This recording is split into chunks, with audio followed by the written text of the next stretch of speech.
Hey everybody, I just thought I'd upload a video to show you what I made with my crepe paper collection. I did a little haul video from Two Peas in a Bucket maybe about a month ago. This is from Emma, it's from Crepe Paper, the paper collection is from Crepe Paper and it's called Emma's Shop Collection. And I'll just take you through page by page, and at the end, if you're interested, I'll show you how I did it.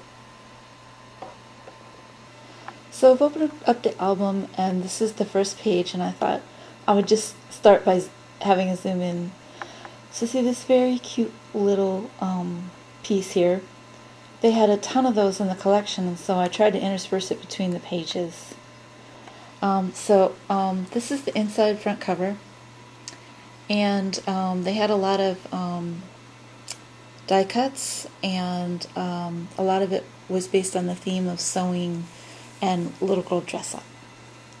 And it had a very distressed antique look to it. And so these little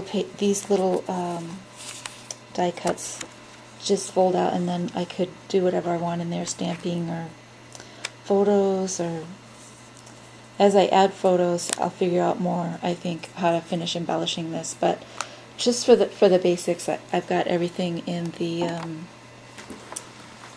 on the pages in the book put together. I'm not sure what photos I'm going to put in here yet, but I just fell in love with the paper. This little frame was one of the die cuts. I just taped it down on the bottom so I could slip a photo in and then finish taping it later on. I don't know if you can see from the camera angle, this is about as close as I can get.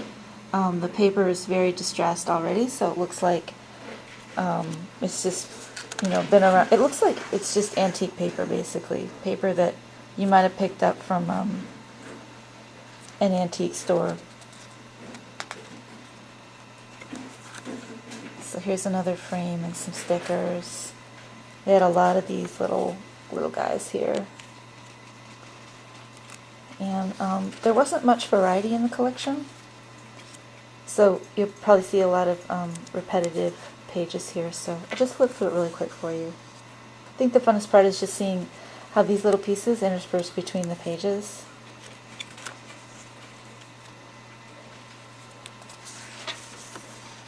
It's kind of like that red-yellow theme. It's really cute. Let's see if there's anything interesting on the back side. I put it together relatively quickly because I didn't use any chipboard. The paper was like cardstock. It was nice and thick, and I could fit a lot of pages in here because I didn't mount the paper on cardstock. And then it was super easy to just bind it with the, I used the cinch for punching the holes and binding. These pages here, the idea was to make it look like a library, and these are all book titles. So I just played around with figuring out how to make cuts from those. And I basically cut my pages to be large enough so that a 4x6 photo could fit in here, with enough for a border as well. But I might make my photos smaller. I don't know, I'm not quite sure if I want more of the paper to show up. So it was super simple, super easy, got done really fast. This is a border sticker. It's another one of the die cuts, and I attached this die cut to it, kind of make it look like a tab.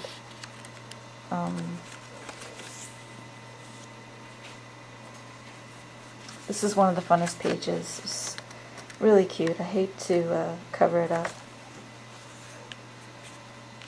At first I didn't like this page at all, but once you see it in the book, I think it's not too overwhelming. And sometimes I don't like the border stickers, but I just want to spice up these pages a little bit, and since this had a diamond shape to it, I thought this was the best paper to put this sticker on. This is so darling. It's so precious. I really feel like I don't know, it just gives me a very strong feeling that I'm in an antique shop where they have the little girl section. Here this is the only section where I put two together. The colors coordinated really well. Just add more visual interest. I love these little tags. Really, these little tags I think really add a lot to the album.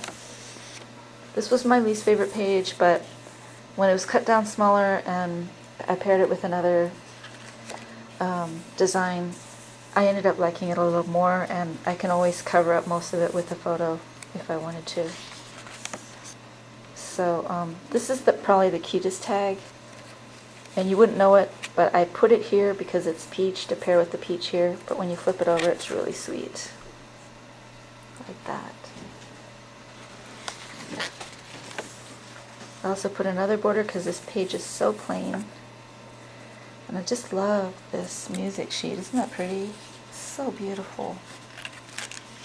And I don't know why, but the way this paper came out, if you cut so you wanted this side to show, this was the other side, but it wasn't perfectly aligned, so there was a little bit of an edge with the die cut next to this. It wasn't really a die cut, I had to cut it, but it was a page where I could cut it down into squares. This page is actually called Quilts. So cute. In this page, I tried to, because again I don't like this paper very much, so I put some of the stickers on here, and this was a die cut, and I decided to place it down with a sticker, and then I can put something in there.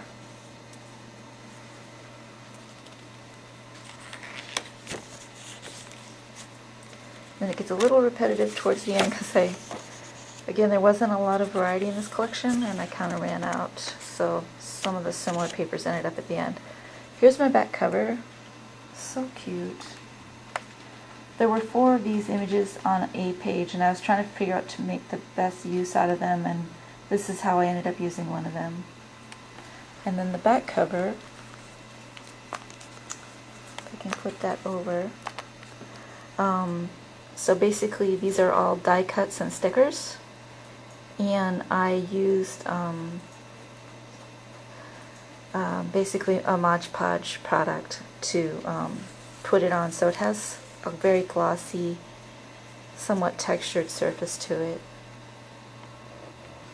Here's my charms, and this one is a Tim Holtz fragment, and I just took stickers that came from the collection and put glossy accents on it so it wouldn't chip, the paper wouldn't chip off over time, and it gives it a little bit of a shiny surface. And this bird and this clock came from a collection. It came in a 6-pack from the Girls Papery, and it's from the collection that's out right now, and I think it's called Kitsch.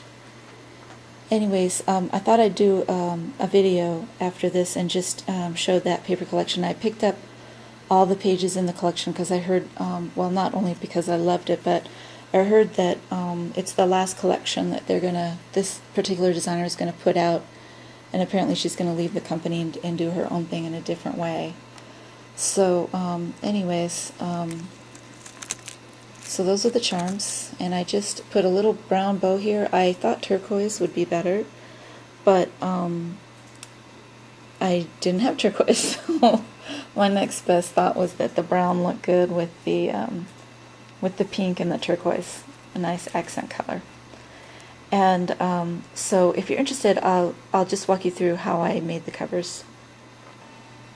Okay, so the way I made the covers was I just took plain chipboard, and I think it's 0.28 the thickness, not too thin, but not super thick.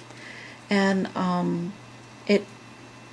I was really pleased that at 0.28 thickness it was able to hand up to everything I did to it. The first thing I did was I painted it with a layer of white gesso, and the brand I used was Golden, and I don't know if this is gesso or gesso, but anyways, that's supposed to strengthen the surface of your, I guess it's called substrate in the art world, so that it doesn't buckle and it can handle all the other things that you put onto it. Kind of strengthens the surface and prepares it for painting. And then the next thing I did was I took this this paint here and I mixed it with the gesso, and then after the first layer of just white gesso alone dried, I applied my mixture of paint and gesso and covered the whole thing to get this light pink color. And then finally, I took all of the die cuts from the collection, most of them anyways, and I painted it, well, not painted, I took my paintbrush and dipped it into the gesso and painted the back of the die cut with the gesso with the paintbrush, and then put it onto the surface here, and then ran my paintbrush over the top. And I just built it up in layers, and when I was finished, I took a brayer and ran it over the entire thing, so I had a nice smooth layer of gesso on top. And then to finish off, after that was dry, I just I just took a small strip, the width of my cover, and used a Martha Stewart punch to put this decorative paper edge on this side and on this side. And then just used the cinch to put in to cut the holes and put the binding rings in. And a few lessons I learned from doing this. Number one, the gesso dries really quickly, and I waited too long to put a piece on, and some of the gesso had dried on my brayer, and then when I rolled it over, it ripped some of the paper off, so I had to end up covering this really cute little dollhouse that I was hoping to make the centerpiece of the cover. So I learned that you have to work very, very quickly because that stuff will dry. The other thing you can do, which I ended up doing, was just slathering the gesso onto my brayer to make sure that it didn't get dry, so that when it ran over the surface it wasn't going to pick up any paper. The other thing I learned was that after it's dry, it's somewhat sticky, and at one point I had laid this cover this face side down on a magazine that had a black cover, and it was so sticky that it literally lifted some of the black from that cover, and I ended up with tiny little black dots. I was fortunately able to scratch it off in some areas, but in some areas I couldn't. I don't know if you could see it here. But so I learned the hard way. Until it's fully dry, I would place it on clear plastic, like a plastic bag that your paper comes in, anything like that. And then also a confession. When I put this through the cinch, I thought it was in all the way, and I was actually shocked that this isn't that thick of chipboard, and I've only got, at that time I had only had this paper on this side, and when I ran it through the cinch, I pushed really hard to make sure it was all the way in there, and as it turned out, it wasn't, and then I ended up with holes that weren't where they were supposed to be. They were basically half moon shapes where I wasn't getting a hole at all, and so I essentially ruined my cover.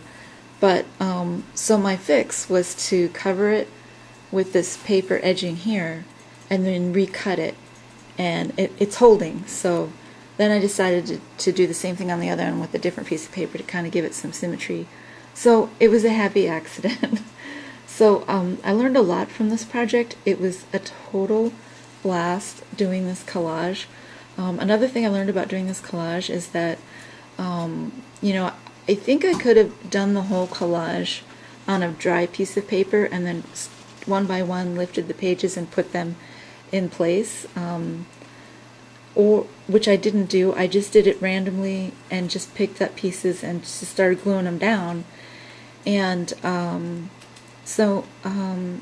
what I realized in the end is it's good to know, at least on a layer level, what you want on the bottom versus the top, because at some point you get more and more constrained. Your choices become more constrained as you build up the collage.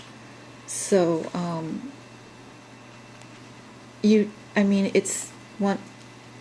it's sort of hard to explain, but for example, at some point you may realize, oh, you wish this had gone underneath rather than on top, and it's too late.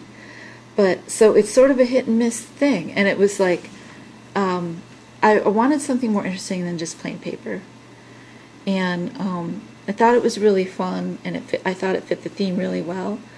But you're sort of unless you're really experienced, which I'm not, it's just all this wonderful product could go down, just could get wasted so easily. It kind of felt like a big risk in the end, there were so many times that I thought, oh my God, I don't know if this is going to work out. But in the end, I'm really happy with the final results. So anyways, I hope you enjoyed my video, and thanks for watching.